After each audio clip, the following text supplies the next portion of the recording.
say Sarah Palin is taking heat because they think she has come across as ill-informed in TV interviews. Others say she's turning that to her advantage, hitting back at the mainstream media. CNN's Brian Todd joins us from Washington. Good to see you, Brian. So what is Palin's strategy here?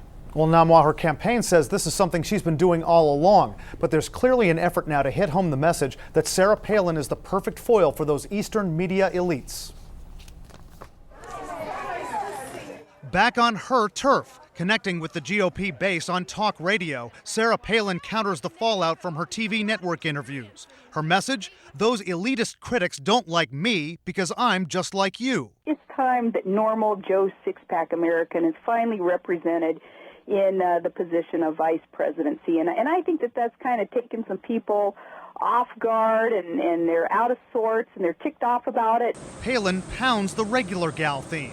Her 401k's taking a hit these days, she says, and there's been a lot of times that Todd and I have had to figure out how we were going to pay for health insurance.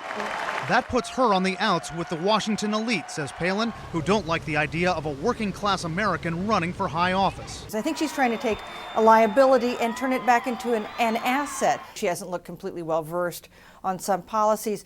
But, you know, if she doesn't know exactly what the Bush doctrine is when she's asked about it, I think a lot of Americans would listen to that and say, I can relate to that. Her campaign says this is not a new tactic, that she's always connected with voters at their level. But during the radio interview, Palin was also set up to counterpunch the mainstream media. The Gibson and the Corrick interview struck many as sort of pop quizzes designed to embarrass you as opposed to interviews. Do you share that opinion? Well, you know, I have a degree in journalism also, so it surprises me that so much has changed since I received my education in journalistic ethics all those years ago. Analysts say this is a tactic Republican campaigns have used successfully for years. If you're a Republican and you want to throw red meat to the base and get them excited and donating money and time, just attack the news media. It's a surefire way to get the results you want. Still, Palin has gotten a barrage of criticism in the media over a period of only about a week and a half. Her defenders say she had to counter it somehow, but it's how she's doing it here that is interesting.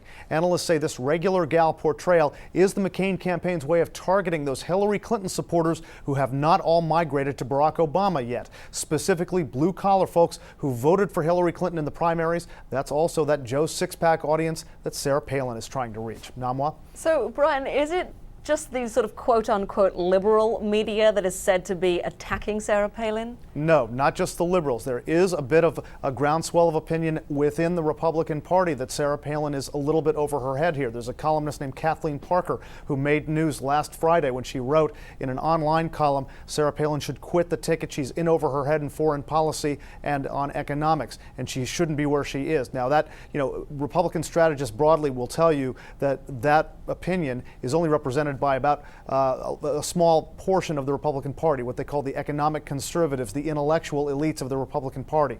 And she is indeed very popular among mainstream Republicans. But there is a bit of a groundswell there in the Republican Party. Some analysts, some Republican strategists saying this may not have been the right pick, but no one thinks realistically that she's going to quit the ticket. Yes, certainly many Obama supporters are saying, well, yes, you know, we may not be versed in foreign policy, but we certainly want our leaders to be. How does she counter that argument? Well, you know, she may, it's going to be interesting to see how she counters it maybe in Thursday's debate. That may come up, and we've heard that opinion today among analysts and others. We do want our vice president to be a little bit more well-versed on it than the average Joe Six-Pack. But, you know, the bottom line here is people generally don't go to the polls and vote for a vice president. You know, Dan Quayle was voted in office with not much experience. He was roundly criticized during that campaign. And it is possible for a vice presidential candidate to get up to speed very quickly. So, you know, those factors appear to be on the fringe after this debate. They're really talked about now because we're leading up to a very high-profile debate. I think that when that debate concludes, unless Sarah Palin makes an unbelievable mistake, some of this talk may fade a little bit. So are you suggesting, Brian, then, that perhaps the sort of moderate expectations that are being placed upon Palin going into the debate might help her? Absolutely, and believe me, both campaigns are playing the game of low expectations. This is what I heard this week from the Palin team. Quote, she's got her work cut out for her to counter Joe Biden's 35 years of experience. Even Biden's people are saying, boy, it's going to be a tall order for Joe to counter Sarah Palin's enthusiasm, her connectability with voters.